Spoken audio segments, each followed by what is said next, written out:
À tous, Braha Vihat sera là. Je vais faire une vidéo assez rapide pour parler un peu de la foi et puis des véritables croyants du judaïsme, de l'israélisme qui sont souvent frustrés parce que beaucoup ne connaissent pas cette religion et comme j'aime à le dire, souvent israélisme pour ramener au mot, au véritable mot ancien qui était utilisé dans les années 1700 par là, on marquait comme ça israélisme à la place du judaïsme.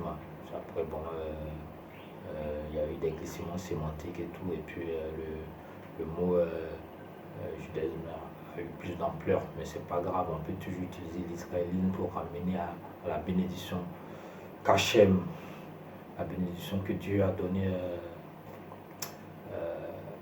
à cette appellation, voilà, qui a une hauteur spirituelle irremplaçable. J'étais un peu marqué, j'ai été marqué par cette pensée que beaucoup de personnes ont concernant le fait que on puisse être juif simplement parce que on aurait l'origine plus que celui qui se convertit, parce que la conversion n'est pas interdite dans le judaïsme. Il faut suivre les règles de la circoncision et puis après tout ce qui est de la connaissance en théologie. Vous allez prendre un certain temps et passer devant un nombre de rabbins qui vont décider de votre conversion. La conversion n'est pas interdite dans le judaïsme, ça il faut le savoir. D'autant plus que il y a des gens qui ont la lignée juive et qui n'ont pas le comportement, qui ne suivent pas les lois. En temps normal, on veut forcément les maintenir dans le judaïsme, les considérer comme des juifs, mais il y a des paragraphes dans la Torah, dans la Bible, dans la Bible, les chrétiens, l'Ancien Testament, je le dis parce qu'on est suivi par tout le monde, surtout en Afrique, des passages qui disent que celui, notamment qui fait de l'idolâtrie et tout, sera retiré du peuple d'Israël, de sa vision. Celui qui exagère ne peut plus être en temps normal, ne peut plus prétendre d'être dans le peuple de Dieu.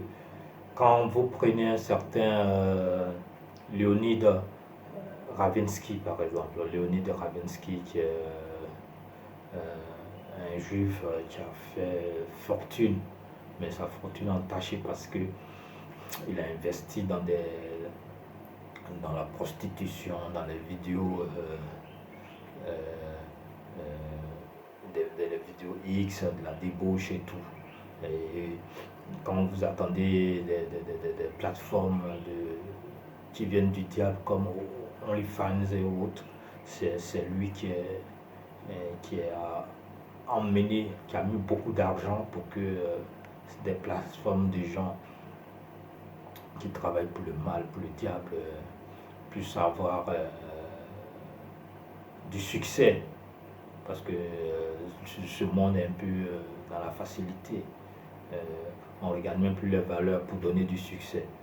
Donc quand vous prenez quelqu'un comme ça, puis vous prenez des gens comme nous qui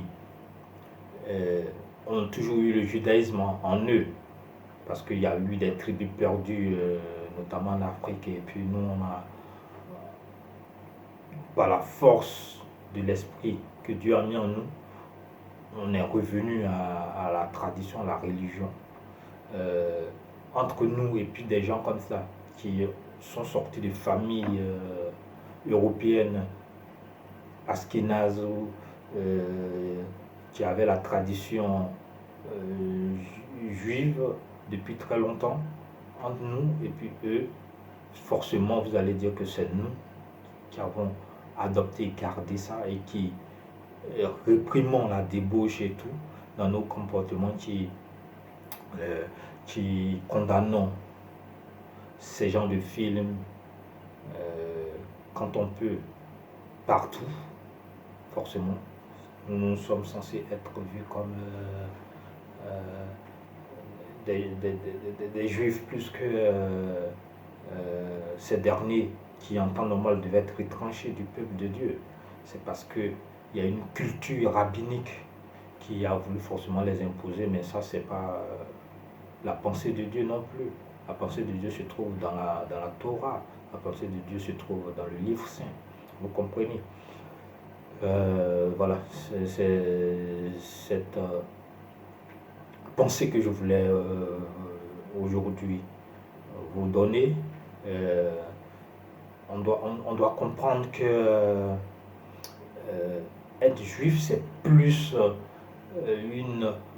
un problème de comportement, de loi de Dieu, que l'on respecte plus qu'une lignée qui va aller dans la débauche ou quoi.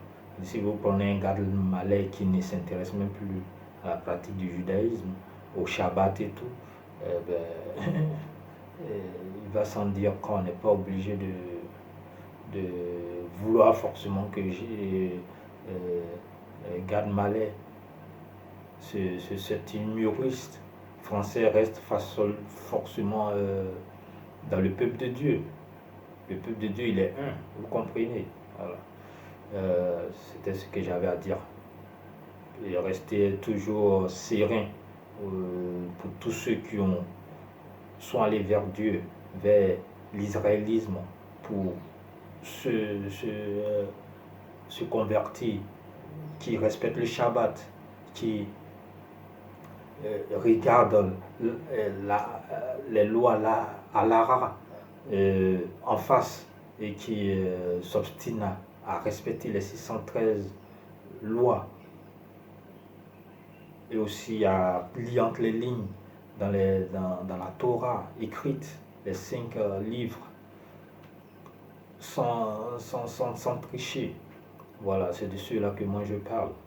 Vous comprenez, ce sont ceux-là qui ont l'onction de Dieu, ce sont ceux-là dont les noms sont retenus dans le royaume de Dieu, et non ceux qui se disent qu'ils ont le sang et qui vont financer OnlyFans et au consort. C'est pas ceux-là. Voilà. Et je mets au défi quiconque veut forcément que ce soit ces derniers. C'est ce que j'avais à dire. Alors, shalom, parara viat sala, et passez un bon jour.